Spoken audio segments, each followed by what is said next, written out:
Hello बच्चों, कैसे आपसे मैं आशा करता हूँ कि आप सभी ठीक ही हो। आज इस क्लास में चैप्टर नंबर 4.1 का क्वेश्चन लेकर आया हूँ। चलिए क्वेश्चन को पहले पढ़ लेते, फिर उसके बाद जो है क्वेश्चन को सॉल्व करेंगे। ठीक है, ये क्वेश्चन पहले पढ़ लेते, फिर क्वेश्चन को जो है आगे सॉल्व करेंगे। क्वेश्चन 5 में दिया हुआ है, निम्नलिखित सारणी प्रत्येक खिलाड़ी द्वारा 4 खेलों में अर्जित किए गए अंकों को दर्शाती है। ठीक है, ये जो सारणी जो दी हुई है, ये जो है 3 खिलाड़ी ने जो है इसमें पार्टिसिपेट किया है और इसका जो है पहला खेल, दूसरा खेल और तीसरा खेल, ये जो है 4 खेल खेले, उसमें जो है इन ये जो है कितने अंक बनाए हैं वो सब दिया हुआ है। ठीक है, तो हमसे जो है नीचे क्वेश्चन पूछा जा रहा है।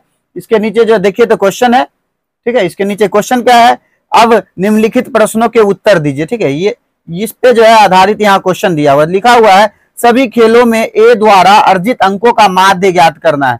ये सब जो खेल है इसमें जो है ए कितना अंक पाया उसको जो है पता करना है। ठीक है, ये जो है कितना अंक पाया उसको पता करना है और उसका जो है माध्य ज्ञात करना है। तो ए के द्वारा जो है 16, पहला खेल में 16, दूसरा खेल में 10 और तीसरा खेल में 10 और चौथा खेल में क्या है तो 14 प्राप्त किया। तो इन सबको क्या करेंगे तो जोड़ते जाएंगे। ठीक है, लिखेंगे माध्य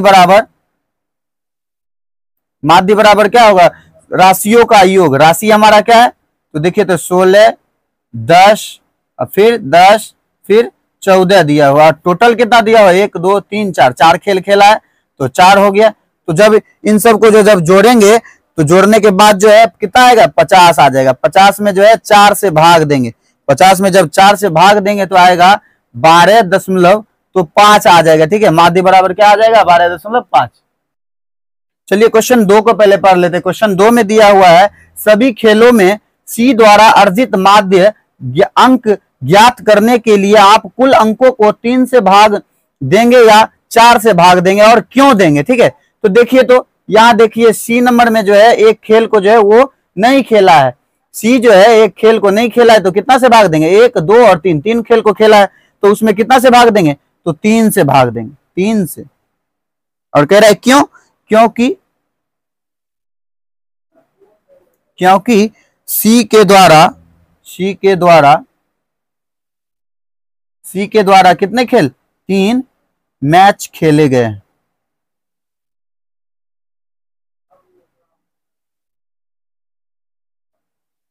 3 मैच जो है खेले गए हैं। ठीक है, चलिए क्वेश्चन 3 को देखते। क्वेश्चन 3 में दिया हुआ है बी ने सभी खेलों में भाग लिया है। ये जो है यहाँ 0 भी दिया हुआ है। ठीक है, बी में देख लीजिए, बी का जो है 6 दिया हुआ है, 8 4 और 0 दिया हुआ है। ठीक है, लेकिन कह रहा है क्या यह 0 जो दिया हुआ है उसने खेला लेकिन उसका जो है प्रदर्शन जो अच्छा नहीं रहा, उसने जो है वो जो है 0 पे ही आउट हो गया। ठीक है, लेकिन यहाँ आउट हो गया तो क्या कह रहा है बी ने जो है सब खेल खेला है, उसने जो है एक भी नहीं छोड़ा है। तो आप उसके अंकों का माध्य कैसे कह रहा है ज्ञात करेंगे। ठीक है, तो उन सबको क्या करेंगे, इन सबको जो है जोड़ देते हैं। क्या क्या दिया हुआ 6 8 4 और 0। ठीक है, इसका माध्य निकालेंगे, लिखेंगे माध्य बराबर 6 जोड़ 8 जोड़ 4 जोड़ 0 और बटे कितना तो 4। तो इन सबको जब जोड़ेंगे 6 4 कितना हो जाएगा 6 4 10 हो जाएगा।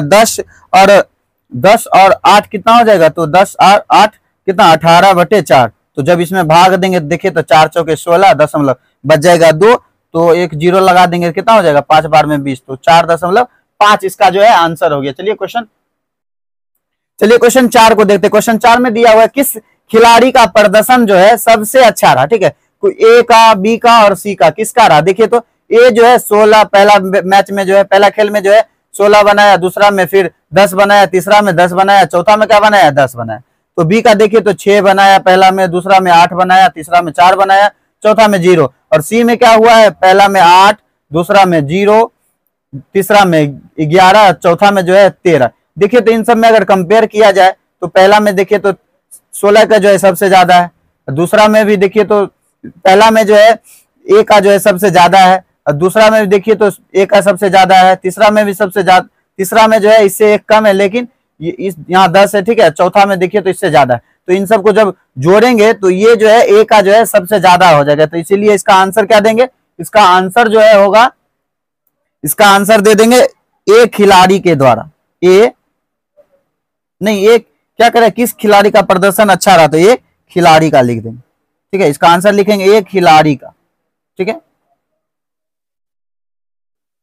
चलिए क्वेश्चन 6 में देखते, क्वेश्चन 6 को देखते हैं। तो क्वेश्चन 6 में दिया हुआ है 4 क्रमागत वर्ष में एक स्कूल में विद्यार्थियों की संख्या निम्नलिखित थी। ठीक है, तो 4 वर्ष में जो है विद्यार्थी जो है इतना इतना उस स्कूल में जो है प्रेजेंट था।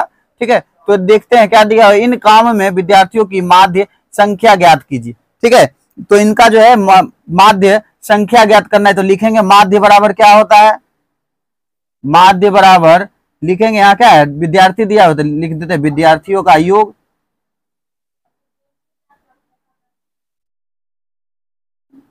विद्यार्थियों का योग, ठीक है, बटे विद्यार्थियों की संख्या,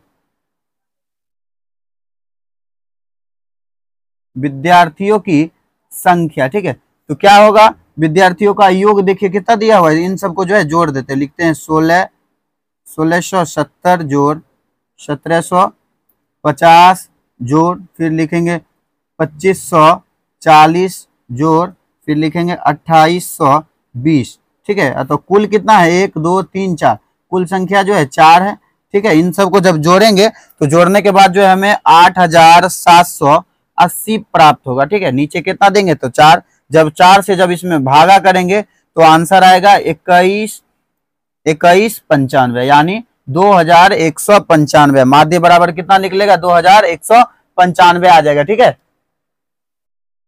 चलिए क्वेश्चन 7 को पढ़ते। क्वेश्चन 7 में दिया हुआ है गणित की एक परीक्षा में बच्चों के एक समूह द्वारा 100 में से, ठीक है, प्राप्त किए गए अंक कितना है 49 50 85 90 66 48 92 84 75 और 75 है, तो ज्ञात कीजिए। ठीक है, तो इतने अंक दिए हुए हैं 100 में से जो इतना इतना अंक बच्चा जो है अंक प्राप्त किया है। तो नीचे दिया हुआ है बच्चा द्वारा प्राप्त सबसे कम अंक और सबसे अधिक अंक जो है हमें ज्ञात करना है। तो बच्चा देखिए तो सबसे कम अंक क्या प्राप्त किया है, सबसे कम जो है 48 प्राप्त किया है, तो लिख देंगे 48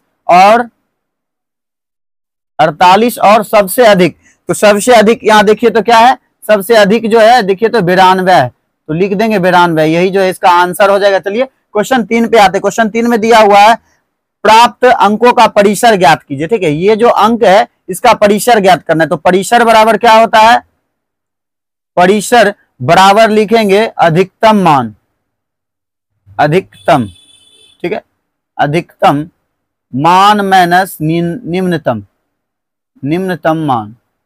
ठीक है, ठीक है, अधिकतम मान और निम्नतम मान लिखेंगे। अधिकतम मान देखिए तो अभी तुरंत निकाल लें, सबसे अधिक क्या है तो 92 है, और सबसे कम क्या है, निम्न क्या है तो 48 है। ठीक है, इन दोनों को जब माइनस करेंगे तो माइनस करने के बाद जो है हमें 44 प्राप्त होगा। ठीक है, चलिए क्वेश्चन 3 पे आते। क्वेश्चन 3 में दिया हुआ है समूह द्वारा प्राप्त माध्य ज्ञात कीजिए। ये जो है अंक जो दिए हुए हैं, जितना अंक जो दिया हुआ है इनका जो है माध्य निकालना है। तो माध्य बराबर लिख देंगे, इस सबको जो है डायरेक्ट जोड़ देते हैं। ठीक है, लिख देते हैं, इसका ऐसे फार्मूला क्या होगा, राशियों का योग, इन सबको जो है जोड़ना है।